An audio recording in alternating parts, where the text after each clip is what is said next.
I'm actually standing right here in front of Chamoy's restaurant in Tucker. The owners told me that the burglars actually used this large block to quite literally smash through the glass. Once inside, I'm told those burglars stole the cash register. They even stole the tip jar. City crews will be working on high traffic areas like where I'm standing right now, 14th and Peachtree. And I want to show you what the ground looks like at this hour. Just like Brad said, the snow is starting to transition to a more icy type of substance here. So that is why trying to get around this area is so dangerous and why they're telling people to stay off the roads. You found his body. Can you explain what you saw, what happened? They certainly did. You know, emotions were high inside of court, and as you can see here behind me, emotions are still high right outside of court. You can see a number of activists and family members all here. They're holding signs showing senior U.S. Airman Roger Fortson there.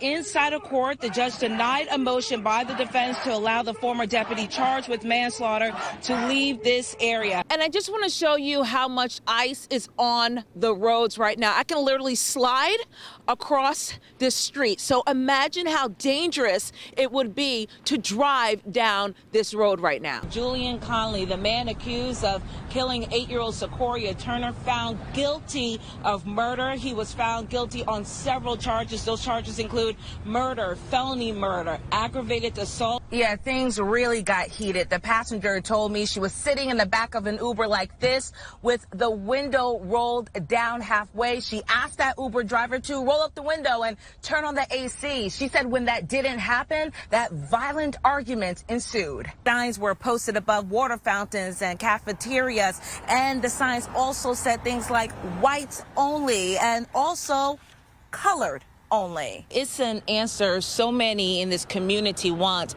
As you said, Anna Jones lost her life right here inside of this parking garage behind me. Her family told me that loss is not in vain and that they are working to keep her memory alive. Right, the report about cancer-causing chemicals found in synthetic braiding hair is sending shockwaves through the beauty industry. But now, some health professionals believe these products that are targeted to Black women and girls specifically are a form of environmental racism. You can dress it up or down because of the curls. By now, we've all seen them. The flashy beauty supply ads usually displayed in Black neighborhoods that promote braiding hair products. But recently, some of those products were tested, and the results are disturbing. Not knowing if I may be a candidate of cancer in the future or now, I don't know. A Consumer Reports study found cancer-causing chemicals in all 10 brands of braiding hair tested.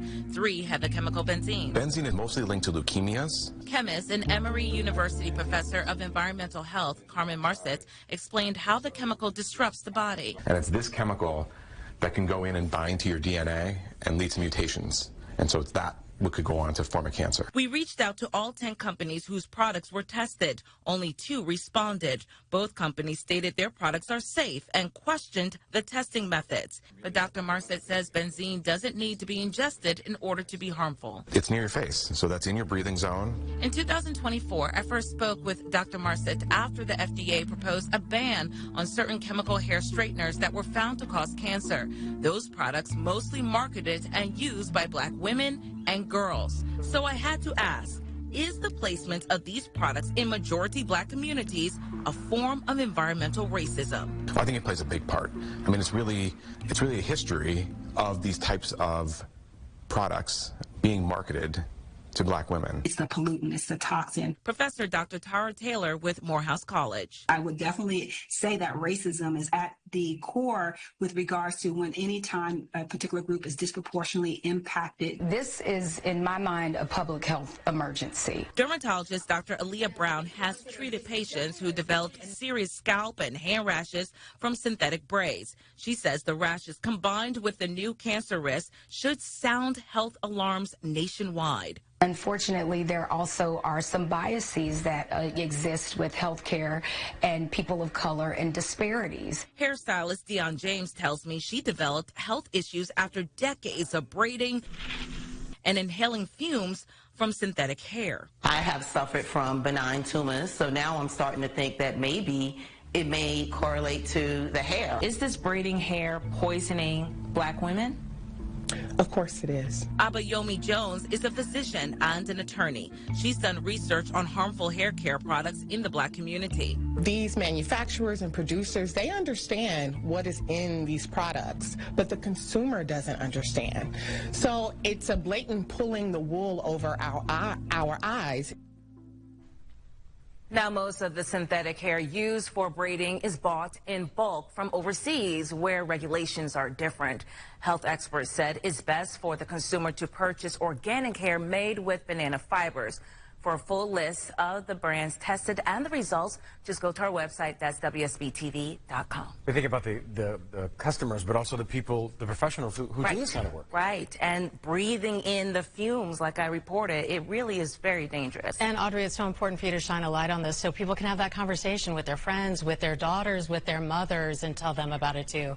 Audrey, thank you. The mother of U.S. Airman Roger Fortson became overwhelmed Tuesday after seeing the man who shot and killed her son for the very first time. When court resumed, the judge heard from the defense as they motioned to modify Eddie Duran's bond. Duran, the former Okaloosa County Sheriff's deputy charged with manslaughter in the shooting death of Fortson, sought to leave the Fort Walton Beach area to seek employment. For him to have the ability to do things. But one by one, family members took the stand and begged the judge to deny the defense's request. It's time to tell him no. It's time to tell him to take accountability. The judge ultimately ruled in the state's favor. Eddie Duran will not be allowed to leave the area while on bond. Defense attorney Michael Flowers. We're disappointed in the judge's ruling. We understand and respect it.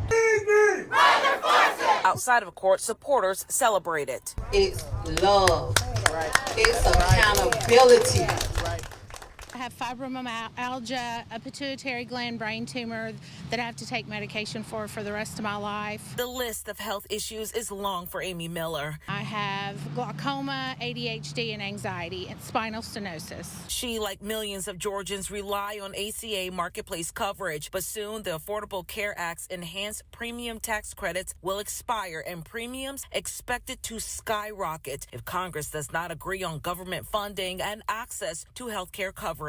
I don't mind paying some, but I can't go up 50%. Amy says without medication to treat her non-cancerous tumor, she could lose her sight. It will cause me to go blind. If the tumor grows, it will cover my optic nerve. It just stresses in your head sometimes. Dina Bohannon has a child with special needs. She says being able to afford treatments and medication is crucial. I don't want my child having seizures every time he turns around. But Republican Representative Mike Collins said the shutdown is not about health care, but about Democrats' refusal to pass a, quote, clean continuing resolution. Democratic Senator John Ossoff said he urges the president and Republicans to, quote, prevent these huge increases in health care costs for Georgia families. Both Amy and Dina told me something needs to happen soon before it's too late. Without medication on certain things, it causes more seriousness of their disability. I can't afford to go without insurance. It worries me a lot.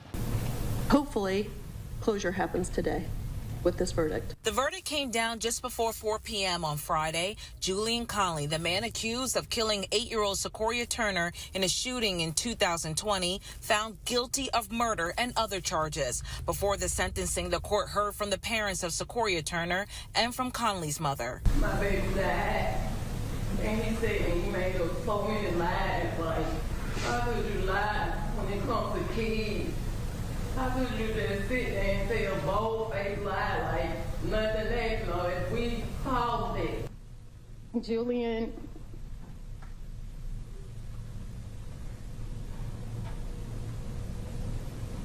would like me to say that he's truly sorry for the loss of Sequoia Turner. After those remarks, the judge handed down her sentence. Mr. Conley, you put a lot of effort into telling the world that you're a dangerous person. We saw videos of you acting as a self-appointed enforcer on July 4th, the videos brandishing weapons, and even this year in our jail brandishing weapons in the jail with other people. Mr. Conley, I believe you, and that is why this will be your sentence. On count 1 murder, the sentence will be life without parole. After court, Charmaine Turner thanked everyone who worked on the case. Justice was served, and I appreciate all they have done to get to the bottom of it and the truth. I just wanted a cool Uber. That's it. This is the viral video sparking controversy this week. In the video, two women, an Uber driver and her passenger. Get the out the car. What the is wrong with you? According to the passenger, popular sports reporter Tabitha Turner, the drama started when she ordered a comfort Uber from Hartsfield-Jackson Airport to her home on Saturday. This is so hurtful. She says because it was 90 degrees that day, she asked the Uber driver to roll up the windows, but Turner says the driver refused. She likes to leave the windows down in case customers are sick. Turner tells me the driver, Miracle Smith, grew angry and demanded she get out of the car here along I-85 North in Hapeville. Turner's attorney says that's when things turned physical. The Uber driver turns into the back seat and maces my client in the face. Turner's attorney says his client tried to deploy her pepper spray in defense, but he says Smith then tried to physically pull Turner out of the car. The two women struggled on the side of the road. I was like covered in blood. Wednesday, the Uber driver, Miracle Smith, spoke out. Though she is now facing battery charges, she says Turner was the aggressor. I am essentially fighting for my life. During our interview, Smith became overwhelmed and broke down in tears. I have to relive this over and over and over again. Still, Turner says Smith did not tell the truth about what happened. Turner says she's now dealing with the backlash on social media. People questioning my character because of what she said. I just wanted to go home. That's my firstborn child. I also know that she's... It's the kind of pain no parent ever wants to feel. What happened to her and the way it happened, we don't want it to happen to anyone else. In 2022, 18-year-old student Anna Jones's future cut short when this man, University of West Georgia professor Richard Sigmund, took out a Glock 43 9mm gun and fired it into Anna's car. Carrollton police say it happened at this parking deck off Adamson Square after Sigmund threatened a man with a gun at a Carrollton bar. When I found out, I was like, how in the world could a college professor, like, how did this happen? Mother Jessica Maxwell says she never learned why Sigmund shot her daughter, even after he was found guilty. He's now serving a life sentence with the possibility of parole. The fact that there's a possibility, I don't like that at all. The parents are now working to establish Anna's law. Anything to make a change and to help, that's what we want to do. Next, they hope to speak with Sigmund behind bars. I've actually forgiven the man. And it wasn't for him, it was for me. I didn't understand, and I still don't, like what was going through his head. My parents love me. It's the TV theme song. And become what may. That for many has become a part of life. It's a different world from where you come from. The TV show A Different World splashed onto the scene in the late 1980s. It featured a mostly black cast and centered around HBCU life at the fictional Hillman College. So just a few days ago, when this sign popped up on the campus of Clark Atlanta University, people got excited. I was ecstatic. George French Jr. is the president of Clark Atlanta University. He says crews shot the pilot for a possible reboot of the series on campus. And to see these Hillman signs, it's beautiful. Statistics show from 1986 to 1994, A Different World contributed to a 26% increase in HBCU admissions. We are growing, and it really all goes back to intentional efforts like A Different World. I felt like Hillman was home. I wanted to find an HBCU that was similar to that. Lillian Monroe is a CAU alum and a huge A Different World fan. She says the show was groundbreaking because for many black people, this was the first time they saw themselves on screen studying medicine, engineering, and art history. It's still relevant. I grew up on A Different World, which prompted me to go to Grambling State University. Cordelia Hunter heads the Atlanta Mayor's Office of Film and Entertainment. She tells me if the series is picked up and shoots in Atlanta, that'll be a big boost to the Georgia film industry. Knowing that you can come to Atlanta to get background actors, to get, the quality people that actually work on set. I definitely think it's going to be an impact, a positive impact. Now, I heard from some of the cast members who shot the pilot here. I'm told they can't say too much until the show is greenlit. Fingers crossed. And we are here on the campus of Clark Atlanta University. I'm Audrey Washington, Channel 2 Action News.